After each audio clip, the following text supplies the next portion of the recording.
So solar capacity addition options ఏంటంటే 2-3 options ఉన్నాయి. ఒకటి long term saving after loan repayment, cheaper power, increase sales. Demerits ఏంటంటే higher investment, loans burden, operation and maintenance. అంటే మనం రాష్ట్ర ప్రకారం మనం పెట్టి దీన్ని యాడ్ చేసుకుంటే లాంగ్ టర్మ్ లోన్ తీసుకొచ్చి పెట్టుకోవాలి. చీపర్ పవర్ వస్తుంది, మెరిట్, ఇంక్రీజ్ అసెట్స్ బేస్ కూడా వస్తుంది. కానీ డిమెరిట్స్ ఏమన్నాయంటే తెచ్చుకున్న ఇన్వెస్ట్మెంట్ అప్పు తీసుకొచ్చి పెట్టుకుంటే ఇనిషియల్ ఇన్వెస్ట్మెంట్ పెద్దగా అవుతుంది, లోన్స్ బర్డెన్ అయితే, ఆపరేషన్ అండ్ మెయింటెనెన్స్ కూడా స్టేట్ తీసుకోవాల్సి వస్తుంది. Telangana has less solar CEO. దీంట్లో 2 ఆప్షన్ కూడా ఉంది. ఒకటి మనం సొంతంగా పెట్టుకుంటాం, 2 ఆల్రెడీ కూడా పెట్టుకుంటూ వాడి దగ్గర కొనుక్కొని పీపీఏ చేసుకుంటాం. దాంట్లో కూడా మెరిట్స్ డిమెరిట్స్ ఉన్నాయి. దాంట్లో ఏంటి, ఇది widely followed by other discoms. Merits discoms అన్ని మోస్ట్లీ ఈ కొనుగోలు చేసుకునే కార్యక్రమంలో జీరో ఇనిషియల్ ఇన్వెస్ట్మెంట్, అంటే మన ఇన్వెస్ట్మెంట్స్ ఏముండవు, no operation and maintenance responsibility. మనకేం ఆపరేషన్ ఉండదు, మెయింటెనెన్స్ లేదు, బటన్ ఉంది. డిమెరిట్స్ ఏంటంటే same tariff even after future tariff predictions. జనరల్గా ఇటువంటి పీపీఏ చేసుకోవాలంటే పవర్ పర్చేజ్ అగ్రిమెంట్ సోలార్ దాంట్లో period is nearing about 25 years దాకా ఉంటుంది. ఈ 25 years ఉంటే పవర్లో, సోలార్ పవర్లో వస్తున్నటువంటి ఫ్లక్చుయేషన్స్ చూస్తూ ఉంటే రేటు చాలా వరకు తగ్గుకుంటూనే వస్తున్నాయి స్టార్టింగ్ నుంచి ఇప్పటి వరకు.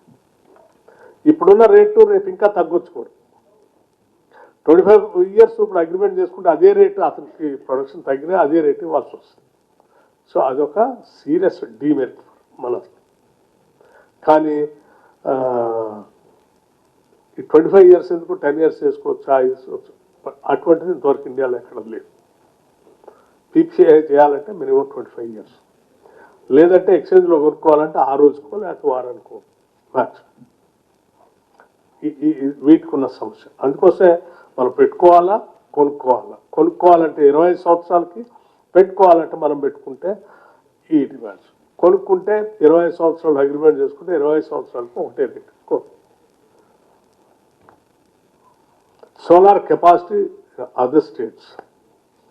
సరే, ఇప్పటివరకు మన పక్కన నైబరింగ్ స్టేట్స్, సదరన్ స్టేట్స్లో మిగతా రాష్ట్రాల పరిస్థితి, మన పరిస్థితి ఏంది అని చూసుకుంటే Telangana 8,707, installed capacity with in state 4,842, required as per CE మనకి 16,076 రిక్వైర్.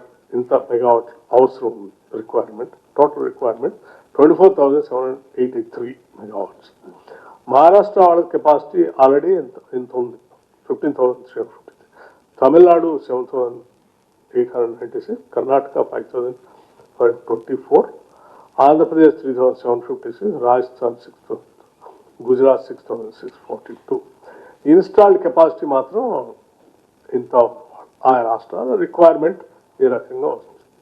టోటల్ రిక్వైర్మెంట్ ఏ రాష్ట్రానికి ఎంత ఉంటే తెలంగాణకే 24,000, Maharashtra 29, Tamil Nadu 17, Karnataka 11, and Andhra Pradesh 11,000, Rajasthan 16,000, and Gujarat 24,000.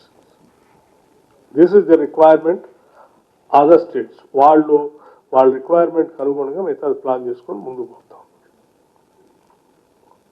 Energy storage ఇక్కడ this is one of the serious and important issue. Storage ఎందుకు అసలు స్టోరేజ్? ఉదయం పూట సోలార్ పవర్ అందుబాటులోకి వస్తుంది తక్కువ ధరకి, సాయంత్రం సన్లైట్ పోగానే సోలార్ అందుబాటులో రాదు.